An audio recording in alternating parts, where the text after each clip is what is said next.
There have been so many people that have been involved in this exhibition over the years, too many to even put on the wall, and I'm just so grateful for everybody. So thank you so much, and now I'd like to pass it off to our friends over at Vintage House. Hello, everyone. Thank you again for coming to this fantastic exhibit. We are so proud to elevate the history of house music. We have attempted to make sure that all of the people who were instrumental in making sure that house music became a global phenomenon are included in this exhibit. Keep in mind that this is a living exhibit. This is an active exhibit. You can go to chicagohomeofhouse.info right now and make any recommendations. Did we leave your story out? We want to hear it. We want to know about that. Ephemera, if you have any pictures, we are happy to have that information and check it out and see if we can add to this living exhibit. So please go to chicagohomeofhouse.info. I'm Lauren Lowry. I'm the executive director of the Vintage House Show, and we are on every Wednesday night, 10 p.m. on WNUR 89.3 FM, WNUR.org, and Twitch.com, Facebook, YouTube, VintageHouseShow.tv. We're everywhere, Wednesday nights, 10 o'clock. The fantastic people behind me are the co-hosts of the show, the incomparable DJ Lori Branch.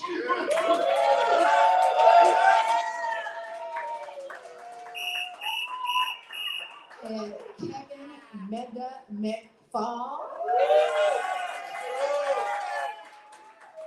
And the man of the hour. You should know that in 2011, this man was instrumental in creating a document that highlighted the 100 architects of house, maybe 100 plus architects of house music, which, as we know today, is so important. We have to document our own stories. Yes. And he did that in 2011. We're so proud that he allowed us to display this in this exhibit today. That is DJ Terry Hunter.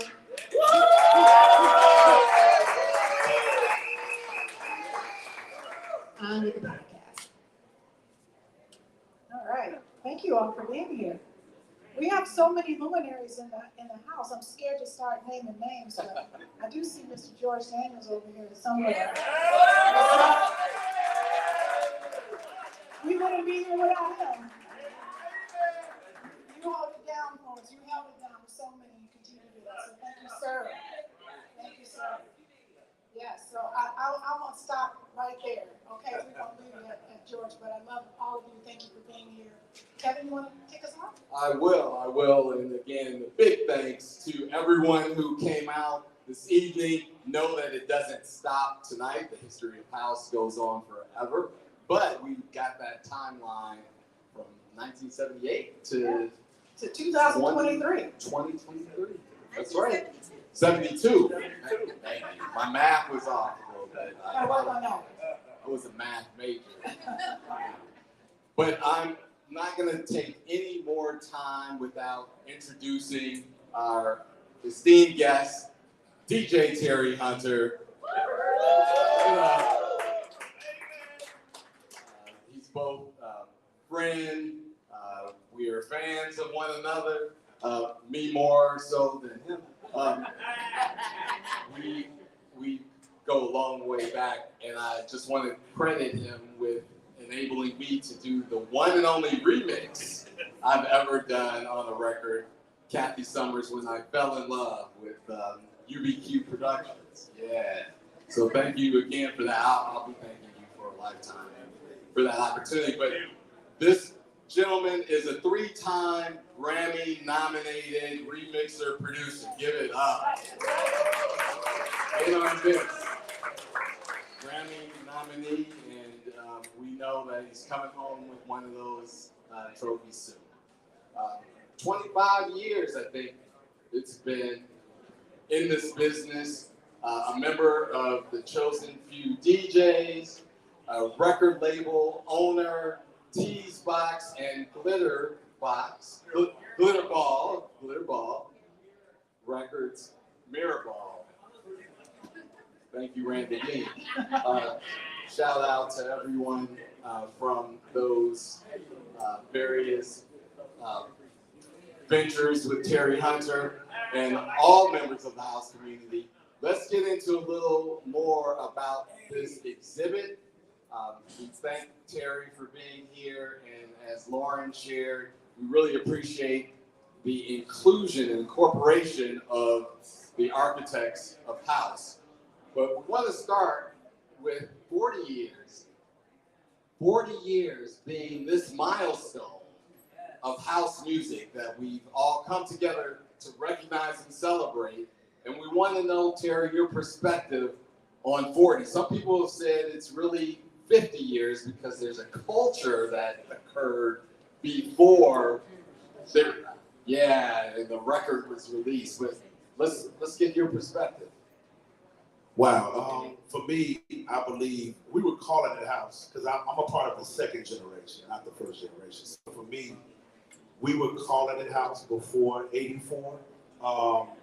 But I think we have to document it somewhere. So we started, I guess, in '84 with the release of Justice Saunders record. So for me, man, house music has been my passion, my life, my everything. And just to see us here celebrating 40 years is truly amazing. And having exhibits like this in such a monumental establishment is just to show how this music has touched so many people. Yeah. You know, Terry, you are a historian yourself, which is one of the reasons I think you did. If you haven't had a chance to see it, it's the pillar over there that has 100, was it more than 100? 100, little more than 100 architects of house. And what that means were the DJs, the producers, the promoters, people who were instrumental in creating the architecture, you know, of this movement. I want to give a big shout out to the dancers I see in the audience too. Iris, hey, good job. Angie T. I'm gonna do shout outs on that, so just be ready. I wanted to ask you about that photo because it's really that was an important moment. Talk about that was sort of our day in the life of Harlem. You know, what was that one from the day in the life in Harlem picture with the jazz crates? I feel like that's our version of it. So talk about that. Why then? Why those people? So it's funny that you said that. The idea and the concept came from, I was in Philadelphia at the time, and I'm really good friends with Jazzy Jeff. And they went to document a photo like that with all of the Philadelphia DJs mimicking that jazz photo that was taken in Harlem. And I was in the studio working at his house while he went and did it, and then I saw some of the pictures, and I was like, damn, why can't we do anything like that in Chicago? We need something like that in Chicago. And at that time, there was really no documentation of a group of us. It was just separate pictures. And I'm like, yo, I'm gonna do this. And so I was so inspired from that. I remember calling Reggie Corners at that time. And I called Zarina from 5 Magazine, Frederick Dunson, and that was a picture that I obviously couldn't do myself because, again, I was the second generation. And so we put together a committee of people, and we called ourselves the Griots. And so we said we want to pay respect to the most influential DJs from 75 to 95. And so Wayne Williams came on board. I'm forgetting some people, forgive me for that, but it was myself, Reggie Corners, Wayne Williams, Alan King, Frederick Dunson, Zarina from 5, and a few other people. And so we just kind of went through the whole motion of, all right, who was influential between these years? And I was just telling Lauren, like, Lord have mercy. I'm so happy to see this now because I said to myself, we wanted to do 95 to current, and I was like, I'm done. Somebody else can do it. Everybody felt that they should have been in that picture, or they felt that they contributed something, and they were coming at us pretty hard, you know what I mean? And so it was a situation like, well, listen, it's a committee of us, it's a group of us, and I think we got it right, but you know, we'll take it from 95, but we haven't gotten to that. You know, that's an important point that you're making. Whenever you curate a piece of art, especially you have a timeline or you have pictures, there's inevitably people who are going to feel like I was a part of that story, so I'll see it reflected here. I'm guessing that was part of the challenge that you were hearing from some DJs. How did you handle that? Listen, it was rough. It was a lot of arguments. It was a lot of disagreements. It was a lot of, it's not going to come off real, and you don't have this person, and I did this and did that, and I just felt like that we got it right for the committee that we had, because it just was not me saying, because again, in 75, I was 5 years old. So there's no way I can tell who happened in those, did what in those years. So the people that came before me was the ones that was, and they got it right. You know, it was just, again, I get it, because now you look at this picture, so monumental, it's a part of history. And so I see why people would be upset, but the facts are the facts. And in that vein, you said it, I didn't, 5 years old, but you've been inspired then by the first generation. Can you talk about some of those who inspired your journey through house history? Absolutely. I've been saying it recently in a lot of the interviews that I've been doing. I got into house music from my cousin, and I was named after him, Terry. And so you know Terry. So yeah. So my first involvement was he had to babysit me one day, and it was a party happening at Belmont Rocks, and it was an outside daytime situation, and he wanted to go to this event bad, and he was like, excuse me, he was like, listen, bro, you coming with me? It's an outside event, and you can go. It's you just, let's go. And so I remember going, and I'm hearing all of these records that Terry has played, my cousin and my family play at our gatherings, but I'm hearing these records mixed in and out seamlessly. And the one main thing attracted me was people were screaming this man's name like he was God. And I was like, man, how does he have this much power over people through music? And it just never stopped. And that DJ was Frankie Knuckles.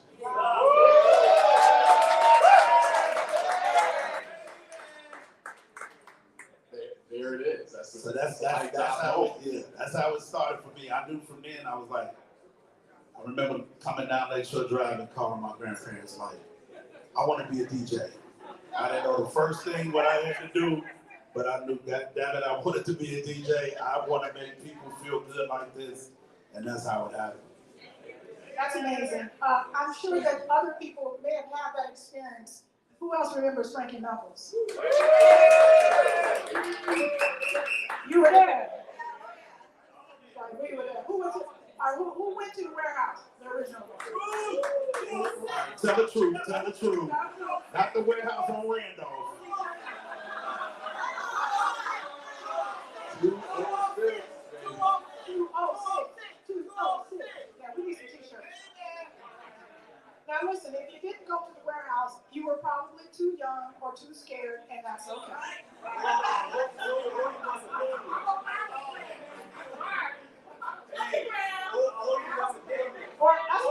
Or you weren't born yet. Okay, I need to go. All right. What you say, Alice? Of course you were. Your mother was there. You know, people's parents dropped them off at the warehouse, which is odd because if you don't know what that club was, it opened at midnight. Allegedly. Allegedly it opened at midnight? We didn't get into 2 or 3, girl. I don't know. I think they had a different door for y'all. But yes, midnight, and you got out there at 8, 9 in the morning, you know, eyes blurry, and sunlight, and it was quite a scene. I'm sorry you weren't able to go. I was there. Winter 1981. Pappy Wilson in the building. Wendell Marnock. Yes, yes. So let's talk a little bit about the exhibit. We're going to be here, as Kevin and Lauren mentioned, until October 1st, October 30th. Third week in October. 3rd of October. Yes. And if you're just getting here and you're looking at it and you see something that is omitted, or maybe it's like the date's not right, this is an evolving project. We want the world to see this exhibit. And without naming names, we have commitments from people who can make that happen. So help us out. If you see something that's like, hey, that was like 89, but it says 88, let us know. Because we want to get it as right as possible. And we can't do that without you, because I wasn't there. I wasn't at all these places. Kevin wasn't there. You definitely weren't there in the 75. I was only like 5 years old too, so. Lies. Wear it well. Thank you. So this exhibit, as Lauren has shared earlier, it is a living exhibit. Yes. And so we've taken very good care to try to curate many of the milestones that you see reflected there. But again, I'll emphasize chicagohomeofhouse.info, I-N-F-O, is where you can submit amendments, addendums. And then we have it here. So you see this wall behind us? Where's We've got Rose? all this extra space. Rose is our, I mean, can we give it up for Rose? She doesn't want to talk. But Navy without Pier. her and Navy Pier, Production. she's responsible and her team for doing this. So thank you again. But she knows it. She's like, you got some empty space here. So we can make use of it. More pictures, more dates, all that. So Terry, you've had a chance to peruse the timeline. This is actually the second iteration of Chicago Home of House. We had it at the Epiphany Center for the Arts. Tell us about some of your favorite milestones, if you can remember it. Some of these pictures, it's like every time I see him be DJing with the greatest high school t-shirt on, High Park Career Academy. That was one of my fond memories. But just seeing that, like, it's funny, I have my son here with me, and I was DJing, and he said, was that a real Gucci hat? And I was like, hell yeah. And it was fake as I don't know what. But also he was asking, it was, we had tape decks up there then, and no one knows what tape decks is. Every time I see that picture with a tape deck in front of me, we used to use tape decks with pitch control on them and to play underneath edits and stuff that we did. So every time I see that, that brings back some memories. And then also the beginning of when me and Ron Trent put out our first release in 1990, and to have that on the board, and it's really amazing. And then to have this picture, like, again, I can't get enough of seeing this picture display here. That means a lot. And again, I think Reggie, I saw him here. Big shout to him. We really worked together to put that together and make that situation right. And that picture was taken at the Shrine. We did a night at the Shrine called Bang Sundays, and that's where we got everybody to come take that photo. Thank you, Reggie. There are a lot of people, there are a few people in that picture who are no longer with us. And one of the things that you'll see in the exhibit is that we have,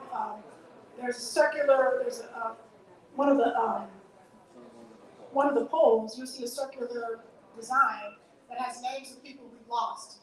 And we didn't capture everybody. We had some recent losses, such as DJ Terry Bristol, rest in peace. Others, we feel free to shout their names out if you hear.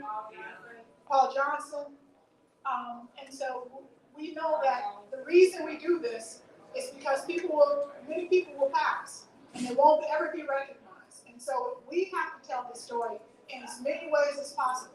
So one of the things you'll notice about the exhibit is we talk about publications. There's not enough of those. There's a few people who've taken the time to talk to people like Jesse Saunders, like Leonard Bridnex Roy, like Marshall Jefferson, like others who have documented this in book form. So we encourage you to get those books, to do that history, and to actually create your own. If you can write or you can interview, can help us tell this story. And I want to give a big shout to for what you're saying. That makes this picture special is on the left side, if you're looking from this way, there's a gentleman at the end that's in that picture by the name of Frenchie. And he was an amazing DJ. He set up sound. He was the first guy that I ever known to do sound, and he passed away this morning. So RIP to Frenchie. So it's really special again to talk about this picture. When you say some people have left us, and we got a chance to get Frenchie down to take that picture, and we lost that this morning. So Kevin. May Frenchie rest in peace and musical peace. But wanting to continue to keep a elevated feeling, because that's what house is, right? It's a feeling, it's elevation, it's unity. We know that everyone here tonight embodies that. And so we want to take a few questions from you all about the exhibit, about your experiences. If you have questions for DJ Terry Hunter or DJ Lori Branch or myself, feel free to pose those. So we're gonna have you come up to the stances and pose your question. We'll bring a mic over and we'll try to address any of those questions. Please speak loud. All right. Any questions? Well, yes, Alicia. Lisa. Hi, everybody. My name is Elisa Allen Singletary, and I started going to the warehouse in 1981. My question is, with regard to this exhibit, I do remember quite vividly that the Dance Music Foundation had an exhibit at Northwestern University quite some years ago. And then there was an exhibit at the Chicago Cultural Center, and then the Epiphany, right? And now we're here. So this is about the fourth iteration of this exhibit. What's happened so that it's evolved to where it is today? Because I remember so many more pieces, and I know display is probably a challenge, and security as well. I'm just curious to know what's kind of happened to, some of those things. You want to address that, Laura? I donated the last plugger to the 206 party. Yes, thank you. Thank you for your donation. Elisa, What did you give her a say? hand. She's been, since 2014, you've been a supporter of the Dance Music Foundation and the Foundation. So we're so happy that you've contributed. So the Dance Music Hold your Foundation, mic like this, like eat it. the Dance Music Foundation did have a fantastic, I think one of the first things we did was an exhibit at Northwestern University. And it was great. It wasn't a timeline, however. It was probably one of the first exhibits that celebrated the artifacts. So we did have reel-to-reels there. We had machines that were at the warehouse. We highlighted a lot of the fantastic ephemera that our friends had. And so it was really just, let's get out there and see what we have and see what fantastic things we have. Then the city of Chicago moved forward with a sort of a timeline as well and a more artistic sort of contribution to an exhibit with the with the Design Museum of Chicago's help. Yes. There were artifacts there, and we had some artifacts. We had Greg Gray's warehouse power plant jacket. We had Lori Branch's exhibits, and then we've actually had other exhibits as well at the Old Town School of Folk Music, where we celebrated Kevin McFall and others. So we just continue to grow this exhibit. I mean, we are really desperate for everyone to understand that house music is Black music, house music is Chicago music, and house music is music history. And so however we can do that, that's what we want to do, and that's what we're continuing to do today. And with your help, it's just going to grow. Yes, and what I'll say is, one of the reason you're not seeing that ephemera here is not every place is conducive for you putting out like Frankie Knuckles' mixer. We're not going to put it here, So there are things that we'll display here that will be different in other iterations. One of the negotiations, I can't speak to all of them, but we are talking to other venues where we can actually put the ephemera once we leave this space. Angie T? I got a question as Angie T tees up her question. I just want to get this public commitment. When Terry Hunter, when you bring home that Grammy, we're going to be able to display that as part of the exhibit. Absolutely. We're claiming that. How y'all doing? Mine is not really a question, but it's something that I think Terry can address. So a lot of questions that I get is, if you you all have an exhibit and it goes back to the 70s, why are y'all celebrating 40 years? And maybe that needs to be explained why we are celebrating 40 years of house. Great question. We teed Great that question. up at the beginning. Right? Yeah, and so for me, I think no one had an accurate date in the 70s. No one can say 74, 75, 76, 77. So we had to go, or not we, I wasn't a part of that, but they had to go by, which I thought was okay. It was the first recorded house music record. Chicago, there you go, Chicago musicians. And so I think that if we, from my opinion, looking back, I think everybody would say that they have a different year when house started. If I ask you, y'all all give me different years.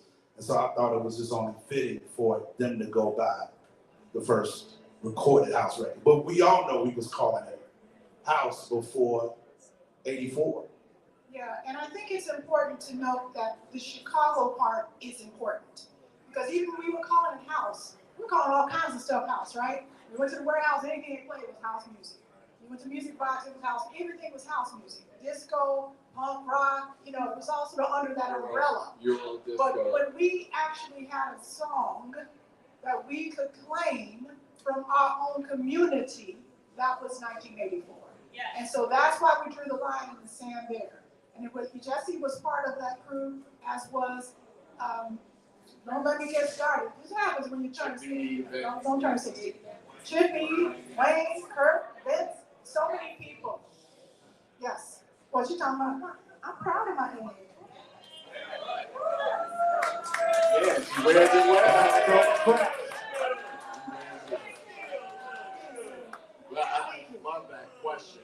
And this is part and parcel to why the exhibit and the call for contributions, right?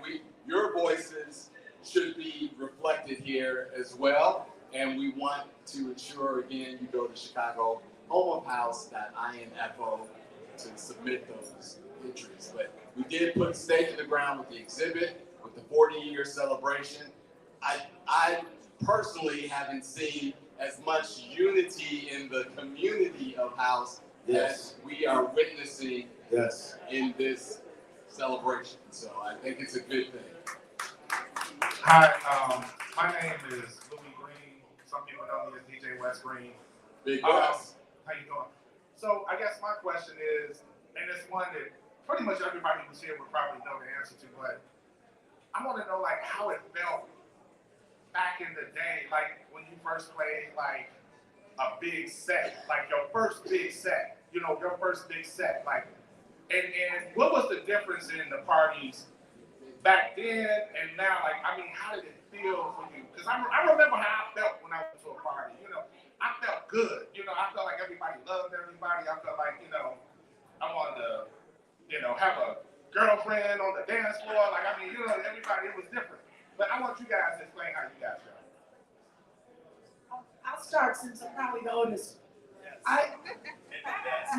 No. Listen. My first party, like, I started DJing in 1980, meaning basement parties. The first party I did was 1981. You were there. It was early, like in wintertime at Sowers. Sowers is a club on the south side. How many went to Sowers? Sawyers? And it was a battle of the DJs. So Craig Loftus, Jose Gomez, aka Louis Gomez, were part of my team. Louis taught Craig and I how to spin. And Eric Bradshaw, who was our leader of Vertigo, was our social group, was like, okay, now that you know, we're gonna have a battle and you're gonna represent us. So my first party was a lot of perspiration, a lot of shaking hands, and but it was thrilling. It was at Sowers. We sold out the place. It was like 1,000 kids there. We made a lot of money for 18-year-olds, so it was great.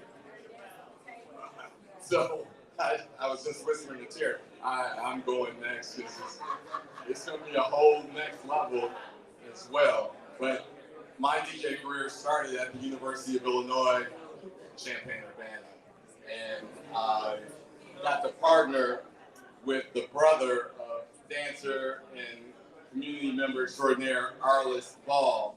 Arliss, who's purchasing something over there. But Cedric Ball, rest in peace, another of our lost community members. But we had a group in Champaign that basically DJ'd all of the University of Illinois parties,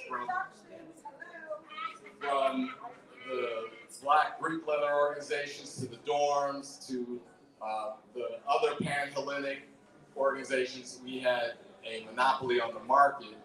And what we did that enabled us to be successful was we came up to Chicago to purchase our records, to imports. And then we also put pressure on the buyers of record stores in Champaign to buy.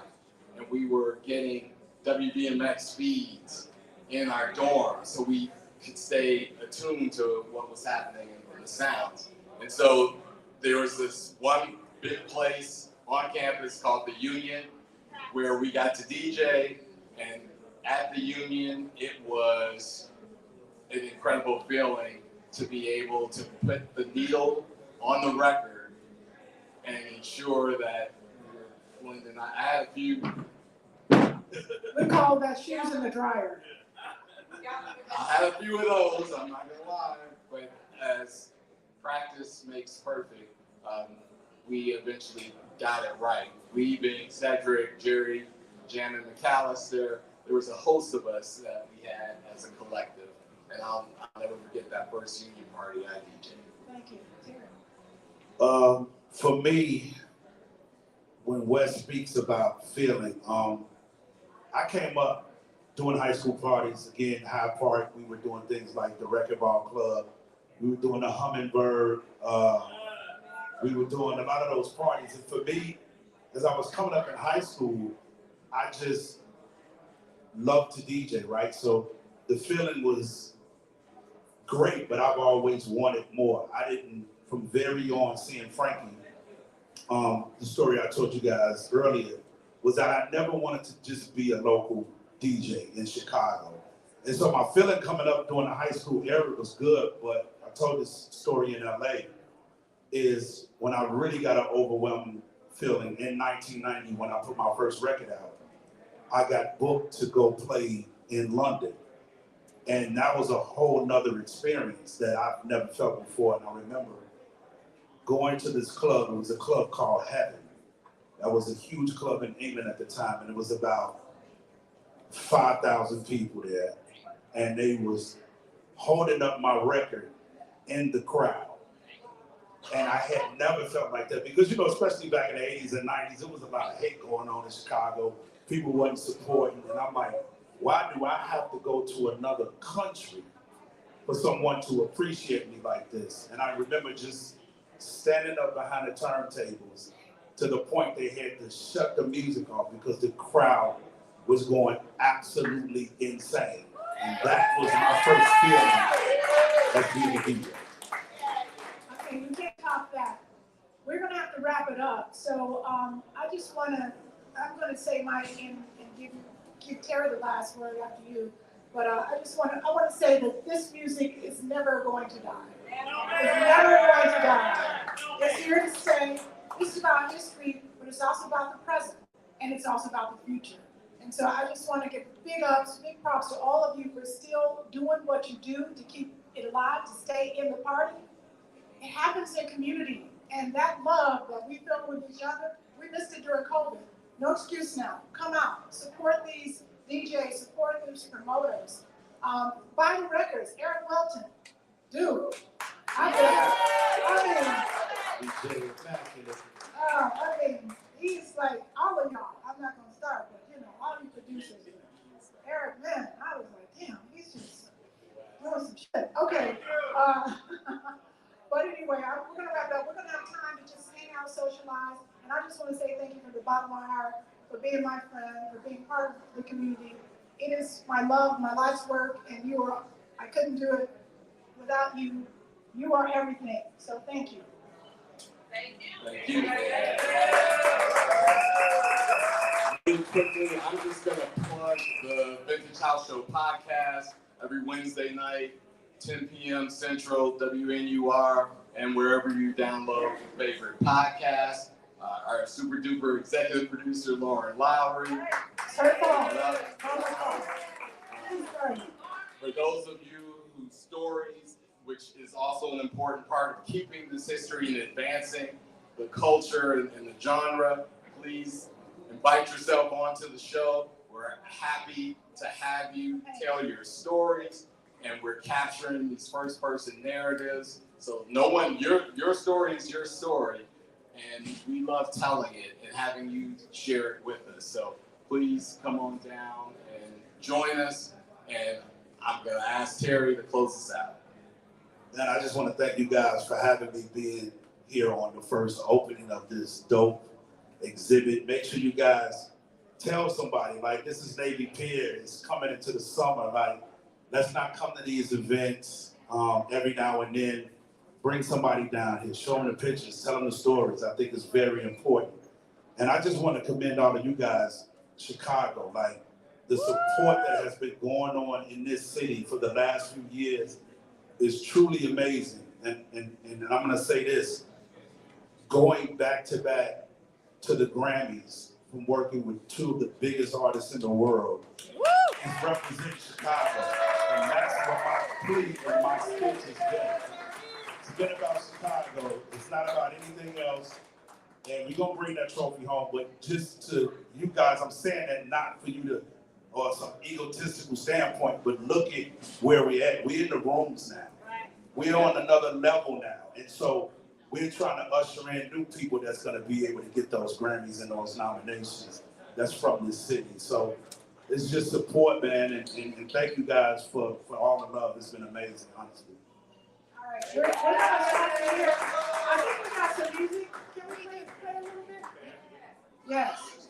Your password. I gotta do something. Yeah. I gotta log in. All right, well, please enjoy yourself. We don't have food, but there's plenty here. All right. Thank All right, you, y'all. y'all. Thank you again. Thank you guys. Thanks,